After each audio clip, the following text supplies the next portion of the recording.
এবং তাদের বিরুদ্ধে এর আগে কোনো মামলা হয়েছে কিনা এই মাদক সংক্রান্ত বিষয়ে গ্রেফতার হয়েছে কিনা স্যার বিষয়টা হচ্ছে তসলিমার সাথে আমাদের যে মাদক তার কাছে জিজ্ঞাসাবাদে তো সে স্বীকার করেছে যে ওটা দীর্ঘদিন যখন পড়ে বলে সে আপনার খোঁজ ব্যবসা শুরু করতে পেরেছে এবং এই আমরা তাদের কাছে তাৎক্ষণিকভাবে চলে আসি মাঝখানে তখন বিজ্ঞাপন করার চেষ্টা করি আমরা এই বিষয়গুলো অনুসন্ধানের তদন্তের চূড়ান্ত পর্যায়ে আপনার বিষয়ে একটা বিষয় বললেন যে তারা নৈপুণ্য ব্যবস্থা নেওয়া ভাই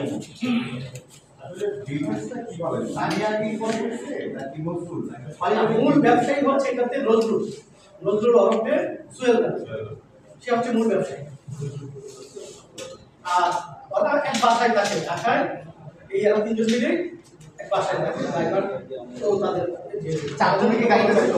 জি চারজনকে গাড়িতে ছিল জি চারজনের গাড়ি সাধারণত গাড়িতে থাকে ক্যারিয়ার যায় নাকি ক্যারিয়ার না আপনার মাঝে মূলত বর্ষা না কখন থেকে এত মামলা গাড়ি থাকবে যেভাবেই হোক ওদের হয়তো বা কনফিডেন্স বেশি বা এখন যে সময় তারা বেছে নিয়েছে এটা দেখেন এই আমাদের তারাবি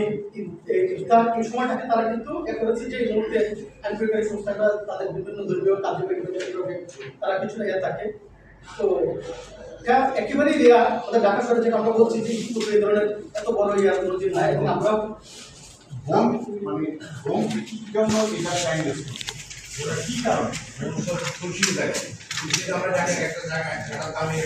যে অভিযান এলাকা ঢাকা চট্টগ্রামের খুশি এলাকা কিন্তু এটা আমরা তদন্ত পর্যায়ে আমরা বিস্তারিত জানতে পারবো কিন্তু তার বোনের বাচ্চা এতে পড়াশোনা করে ঢাকায় আমরা একটা ভালো একটা প্রতিষ্ঠানে পড়াশোনা করে তারা একসাথে পারিবারিক পরিবেশে থাকে ডেমরা খুশি হলো চার ছেলে আমার বিয়ে হয়েছে তাদের হ্যাঁ দুলাভাই তো দুলাভাই সেটা আমরা তদন্ত পর্যায়ে এখন তো আমরা জানি কারণ আছে ম্যাক্সিমাম দেখা যাবে ক্যারিয়ারে একজন থাকে গাড়িতে ড্রাইভার থাকে বাচ্চা থাকে আমার একটা ধারণা যে এটা একটা কৌশল যে কক্সবাজার বেড়াতে গেছে ভাই বোন সহ ফ্যামিলি সহ চলে আসছে এরকম মানে কারোর সাথে সম্ভব না এবং যে ঘটপাতা যে এত বড় ব্যবসা করে একটা 60,000 দাম কম না এই মাল যে অর্ধেক ব্যবসায়ী সেই সাথে করে আনবে এটা তো সম্ভব হ্যাঁ এটা খুবই স্বাভাবিক আপনার প্রশ্নটা কিন্তু বাস্তবতা হচ্ছে কি মূল ব্যবসায়ী যেটা আমাদের তদন্তের শেষ পর্যায়েও জানতে পারবেন